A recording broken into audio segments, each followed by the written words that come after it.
কোথাও জলের স্রোতে ভেঙেছে সেতু, কোথাও আবার ভাঙল বাড়ি। দক্ষিণবঙ্গ জুড়ে বিঘার পর বিঘা কৃষি জমি জলের তলায়। একটানা বৃষ্টি সঙ্গে বিভিন্ন ব্যারেজ থেকে ছাড়া জলে ফুসছে দামোদর, অজয়, দ্বারকেশ্বর, মুন্ডেশ্বরী, রূপনারায়ণ। গ্রামের পর গ্রাম গৃহবন্দী মানুষ। কোথাও নদী বাঁধে আশ্রয় নিয়েছেন গ্রামবাসীরা, কোথাও আবার থাকতে হচ্ছে জল থই থই বাড়িতেই। এরই মধ্যে জল ছাড়তে শুরু করেছে দামোদর ভ্যালি কর্পোরেশন, সংক্ষেপে ডিভিসি। মাইথন ও পাঞ্চেত জলাধার থেকে ছাড়া হচ্ছে জল, ফলে দুর্গাপুর ব্যারেজ থেকেও ধাপে ধাপে বাড়ানো হচ্ছে জল ছাড়ার পরিমাণ। শনিবার বিকেল 4টের সময় জল ছাড়ার পরিমাণ ছিল প্রায় 70,000 কিউসেক।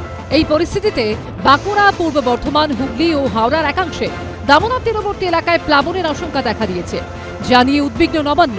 তাদের দাবি 1 লক্ষ কিউসেক জল ইতিমধ্যেই ছেড়েছে ডিভিসি। নবান্ন তরফে বলা হয়েছে, ডিভিসি জল ছাড়ায় ফের বন্যার আশঙ্কা দেখা দিতে পারে।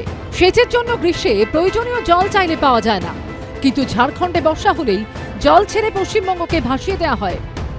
ডিভিসিও রাজ্য সরকারকে কিছু না জানিয়ে একতরফা ভাবে বিগত 48 ঘন্টা ধরে প্রচুর জল ছাড়ছেন। 5-6 তারিখে হাই টাইড বিশেষত হুগলি, হাওড়া, খানাকুল, গোঘাট, উদয়নারায়ণপুর, আমতা প্রভৃতি অঞ্চলকে এই ডিভিসির জল ছাড়ার সঙ্গে মিলিয়ে প্লাবিত করতে পারে বলে আশঙ্কা।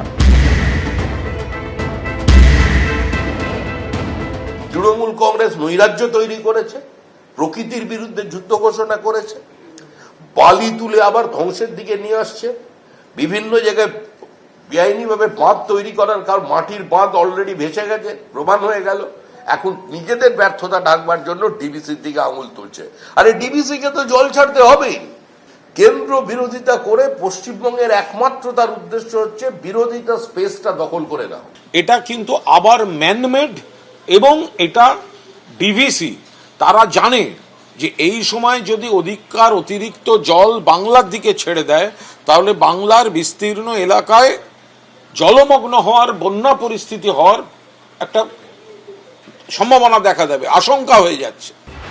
উল্লেখ্য, ডিভিসি কেন্দ্রের অধীনস্থ, আর দুর্গাপুর ব্যারাজ থেকে জল ছাড়ে রাজ্যের সেচ দফতর।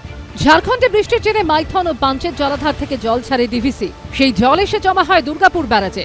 এই পরিস্থিতিতে দুর্গাপুর ব্যারাজ থেকে জল না ছেড়ে আর উপায় থাকে না রাজ্যের সেচ দফতরের। ফলে অত্যন্ত উদ্বেগজনক হয়ে ওঠে পরিস্থিতি। যে কোনো মুহূর্তে তৈরি হতে পারে প্লাবন আশঙ্কা। এদিকে ডিভিসির তরফে বলা হয়েছে, মাইথন ও পাঞ্চেত দুটি জলাধার থেকে 75,000 কিউসেক জল ছাড়া হচ্ছে। পাঞ্চেত থেকে ছাড়া হচ্ছে 65,000 এবং মাইথন থেকে 10,000 কিউসেক জল ছাড়ছে ডিভিসি। নিকাশিটা নষ্ট করে দিয়েছে।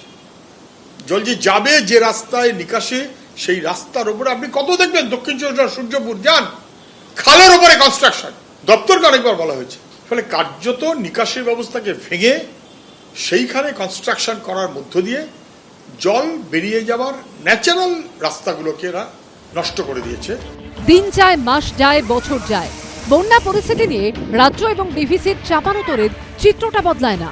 বদলায় না প্লাবনে দুর্গত মানুষগুলোর দুর্দশার ছবিটাও। মনোজ বন্দ্যোপাধ্যায়, সুদীপ্ত আচার্য ও উজ্জ্বল মুখোপাধ্যায়ের রিপোর্ট, এবিপি আনন্দ।